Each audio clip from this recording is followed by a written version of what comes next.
guys, I don't know who all was just watching. I'm sorry that I had to hang up and cancel the live like that.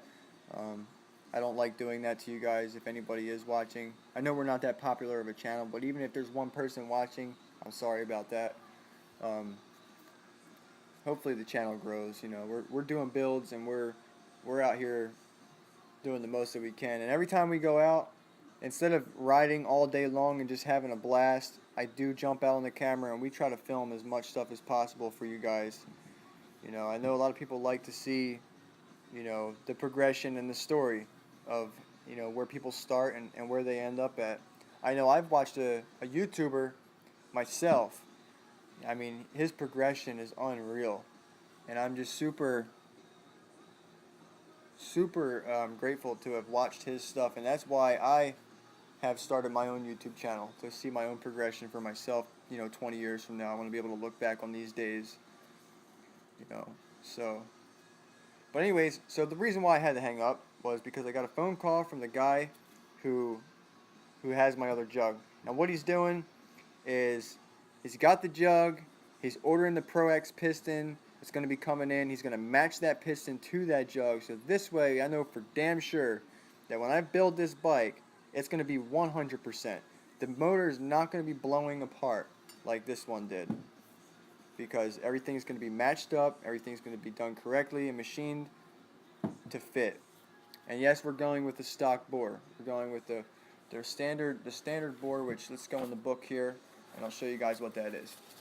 Standard bore and stroke for the engine is 66.4 times 72 millimeters. And basically, when you sleeve a jug, what happens is you have the metal sleeve in there, and every time you rebuild it, you have to hone it. And when you hone it, you have to hone it, and then you go up a size. So every time I rebuild it, so let's say, because this time I'm not messing around. I'm rebuilding this motor. I'm putting a new piston in my bike every 40 hours. I'm not going over 40. It's getting rebuilt every 40 hours. I'm not taking a chance. You know, and I ride a lot. So 40 hours, we're looking at about every 2 months I'll be putting a new piston in. I think it's worth it to me to put, you know, people think of, okay, like, say you subscribe, you have a membership to the gym, and you pay $30 a month. So basically, I'll be paying that. I'll basically have a membership to my bike, to my jug, to put a piston in every 2 months.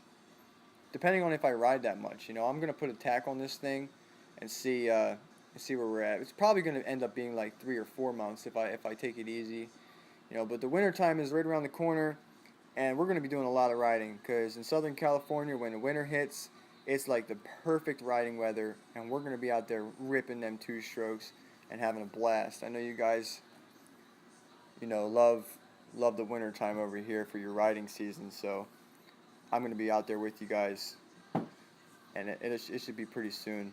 I know it's already cooled down a lot compared to a couple months ago, or just a month ago, a couple weeks ago actually. It was pretty freaking hot when I raced at Pala.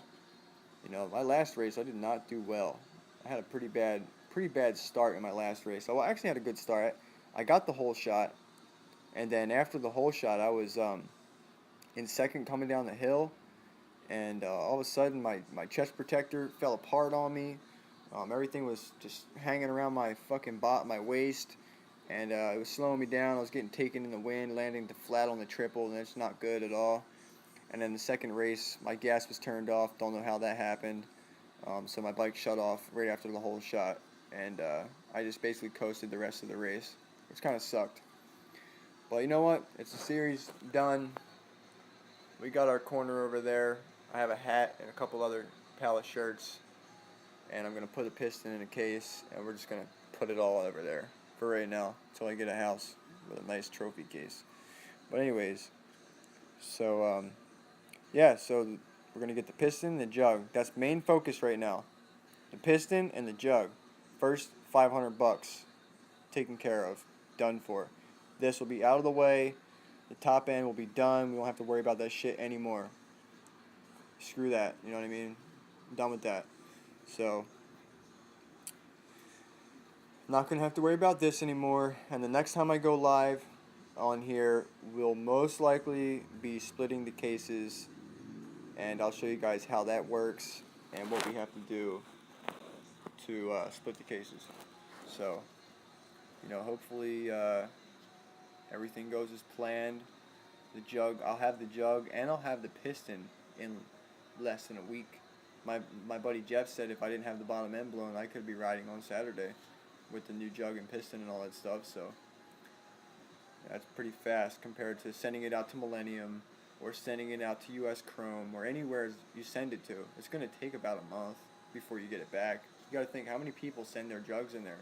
They're only so big, the company, so they can only do so much at once. Then you got to wait for the shipping. That's the main issue, is the shipping.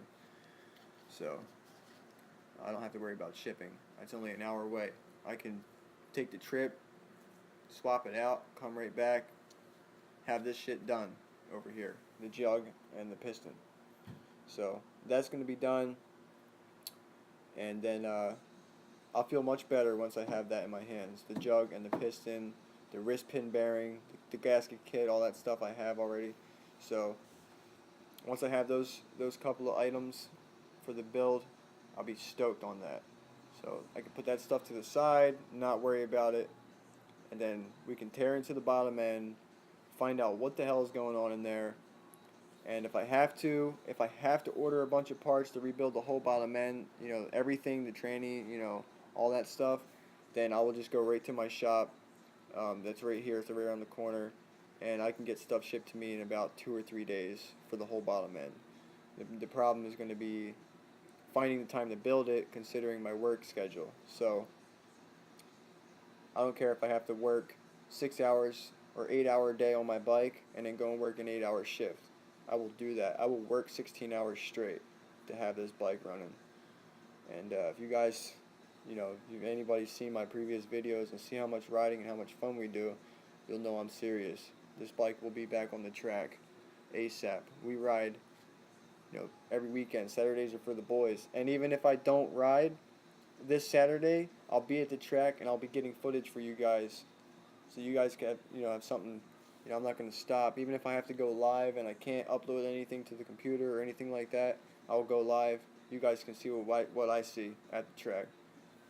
Then, once the computer's in, the new computer and the new camera and stuff like that, we're going to download the best software for film editing, and we're just going to do the sickest edits ever. And I'll be mass sharing everything in all the groups on Facebook, try and build this channel up. And by that time, all the bikes should be running, everything should be good.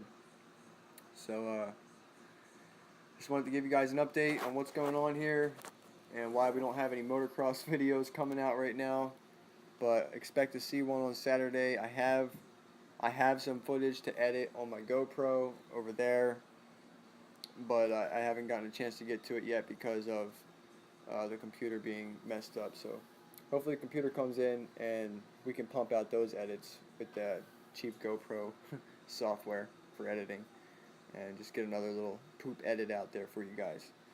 But right now this is what we're dealing with. So thanks guys, everybody who watched, all 2 of you. You are the shit. So see you guys later. I'll catch you in a little bit or maybe a couple days when I rebuild the bottom end and split the cases. Later.